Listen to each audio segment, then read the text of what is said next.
చేతిలో ఉంచుకొని దీన్ని కైత్తల సేవ అంటారు సంప్రదాయంలో.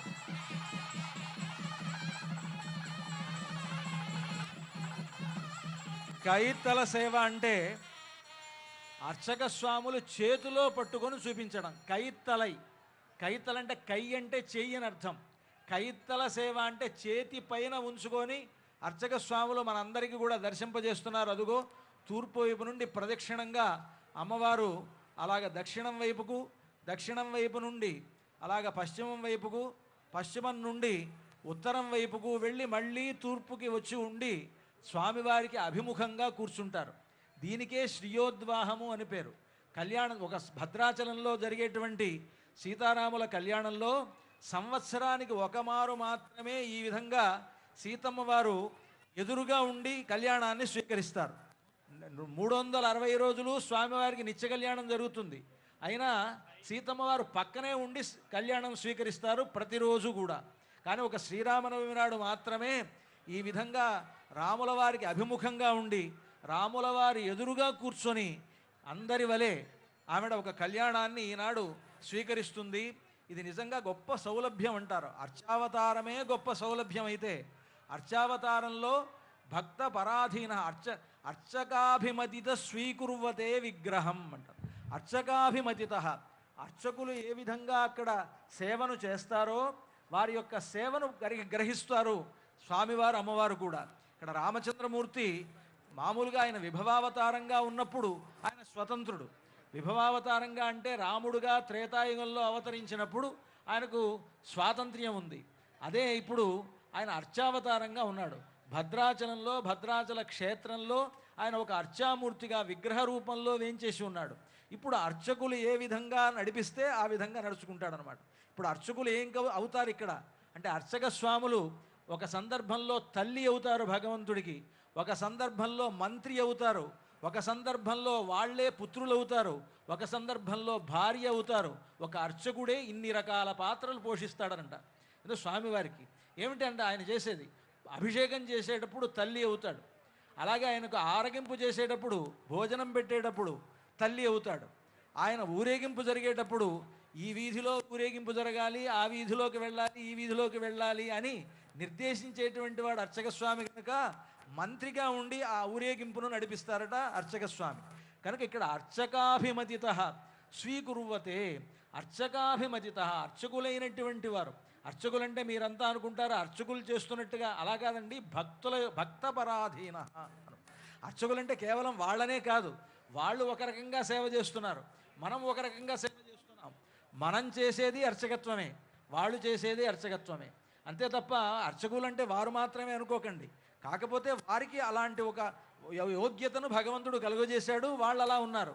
మనకు కొన్ని యోగ్యతలు కలుగజేశారు. మనం ఆయనకి అనేక రకాలుగా ఆభరణాలు సమర్పిస్తున్నాం.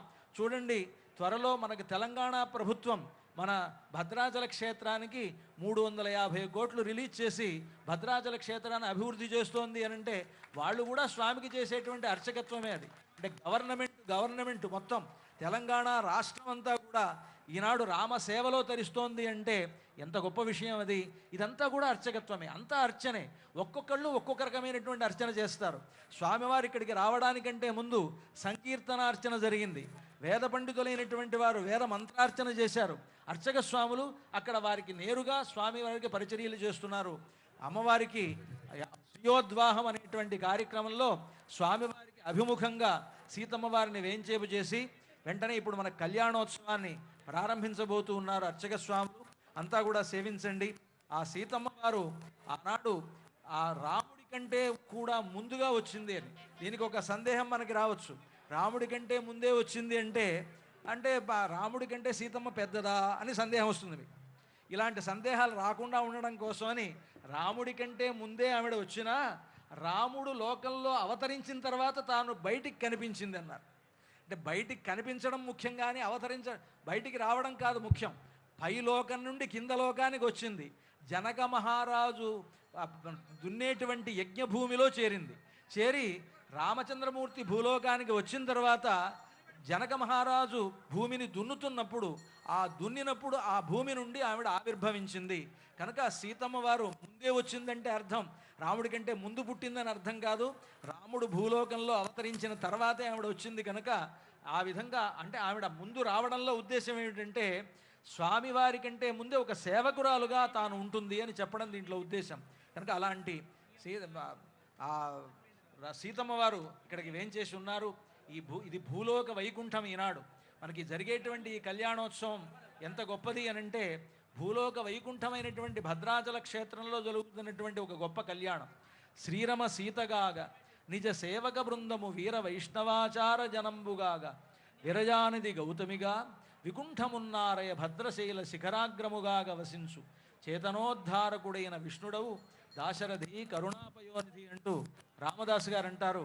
కనుక భూలోక వైకుంఠమైనటువంటి భద్రాచల క్షేత్రంలో శ్రీయోద్వాహ కార్యక్రమాన్ని అర్చక స్వాములు నిర్వహిస్తూ సీతమ్మ వారిని రామచంద్రమూర్తికి అభిముఖంగా ఇక్కడ వేంచేపు చేసి ఉన్నారు. మంగళం కౌసలేంద్రాయ మహనీయ గుణాత్మనే చక్రవర్తి తనూజాయ సార్వభౌమాయ మంగళం భద్రాచల నివాసాయ భద్రాయ పరమాత్మనే జానకీ ప్రాణనాథాయ రామచంద్రాయ మంగళం మంగళాశాసన పరైర్మదాచార్య పురోగమైః సర్వైశ్చ పూర్వైరాచార్యైః తత్కృతాయాస్తు మంగళం.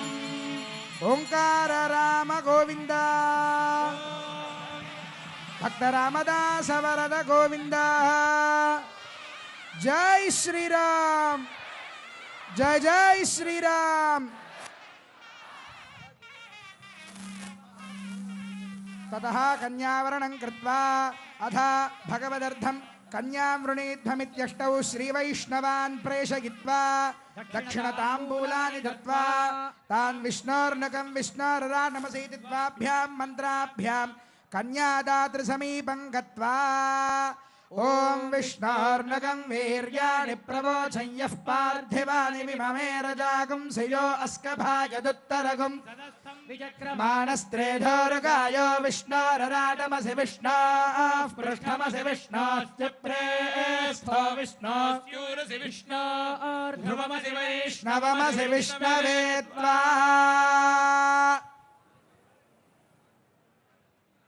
విష్ణోరరాటమసి విష్ణోః పృష్ఠమసి విష్ణోశ్చ ప్రేస్థో విష్ణోస్యూరసి విష్ణోర్ధ్రువమసి వైష్ణవమసి విష్ణవే త్వా.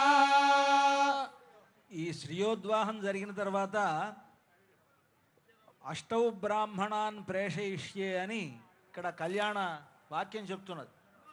8 మంది బ్రాహ్మణులను 8 దిక్కులకి పంపిస్తూ ఉన్నారు. ఇప్పుడు అందరికీ మాలాంటి వాళ్ళందరికీ మెళ్ళో కండువా వేసి తాంబూలం ఇచ్చారు కదా. తాంబూలం ఇచ్చి మీరు 8 దిక్కులకి వెళ్ళి సరైనటువంటి వధువుని వెతుక్కురండి అని మనం పంపిస్తున్నారని అర్థం. మేము వెళ్ళి ఆ వధువుని వెతుక్కుని వచ్చాం. వెతుక్కుని వస్తే ఎవరావిడ అంటే అదుగో ఉన్నది సీతామహాలక్ష్మి అని మేము చెప్పాలి. ఆ సీతామహాలక్ష్మి అని చెప్పిన తర్వాత ఆ ఎదురుగా ఉండేటువంటి వాడు ఎవరు అనంటే సాక్షాత్తు మహావిష్ణు స్వరూపు అయినటువంటి రామచంద్రమూర్తి అని చెప్పాలి. మహావిష్ణు ఇప్పుడు ఇక్కడ కన్యాదానం అనేటువంటిది చేసేటప్పుడు కన్యాదాత అయినటువంటి వాడు మామూలుగా మన ఇళ్లలో మన పెళ్ళిళ్ళు చేసినా కన్యాదాతలమైనటువంటి మనం ఎదురుగా వచ్చినటువంటి అల్లుడు గారిని సాక్షాత్తు మహావిష్ణు స్వరూపుడనే అనుకొని దానం చేయాలి. కన్యాదానం చేసేటప్పుడు అవతలు ఉండేటువంటి వాడు నా అల్లుడు ఈవిడ నా కూతురు అనేటువంటి భావన కాదు. మామూలుగా మనకు కూడా మన ఇంట్లో మన అమ్మాయిని చీ లాసౌ అంటాం కదా. మనం చీ లాసౌ అంటే ఏంటి అర్థం అంటే చిరంజీవి లక్ష్మి సౌభాగ్యవతి అని. అంటే ఈ కూతుర్ని లక్ష్మీ స్వరూపంగా భావిస్తున్నాం.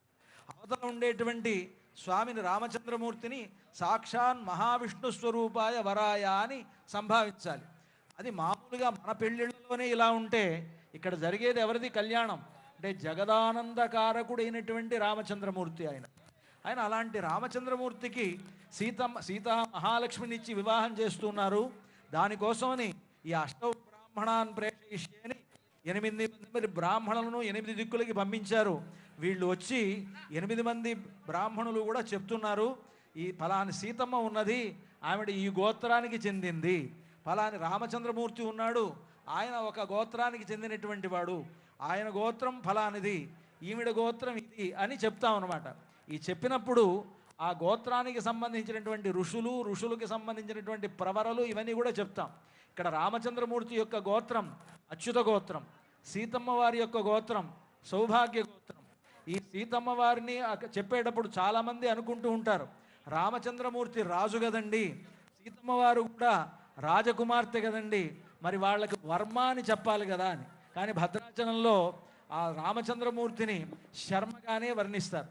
అదేంటంటే కొంతమంది అనుకుంటూ ఉంటారు, కొంతమంది వాళ్ళ మనస్సులో అనుకుంటూ ఉంటారు, శర్మ అని బ్రాహ్మణుల్ని పిలవాలి, వర్మ అని రాజుల్ని పిలవాలి అని. కానీ ఇది మామూలుగా లోకంలో ఉండేటువంటి సామాన్యమైనటువంటి ధర్మం అది. కానీ భగవంతుడి విషయంలో అలా కాదుట. అసలు బ్రాహ్మణుణ్ణి శర్మ అంటున్నారంటే దానికి కారణం ఏంటో తెలుసునా? బ్రాహ్మణులకి భూసురులు అని పేరు. భూసురులు అంటే భూమి మీద ఉండేటువంటి దేవతలు అని, అంటే భూదేవతలు అని పేరు, భూసురులు అని. భూసురులు కనుక దేవతలకు శర్మ అని పేరు. శర్మ అనేటువంటి మాట బ్రాహ్మణులకని కాదు, శర్మ అనేటువంటి పదం దేవతలకు పేరు. దేవతలు వీళ్ళు భూదేవతలు గనక భూసురులైనటువంటి వీళ్ళని శర్మ అనమన్నారు తప్ప శర్మ అంటే వీళ్ళకి హక్కని కాదు అర్థం. అక్కడ రామచంద్రమూర్తి సీతమ్మ వారు దేవతలుగా ఉండి మన యొక్క కైంకర్యాన్ని స్వీకరిస్తున్నారు.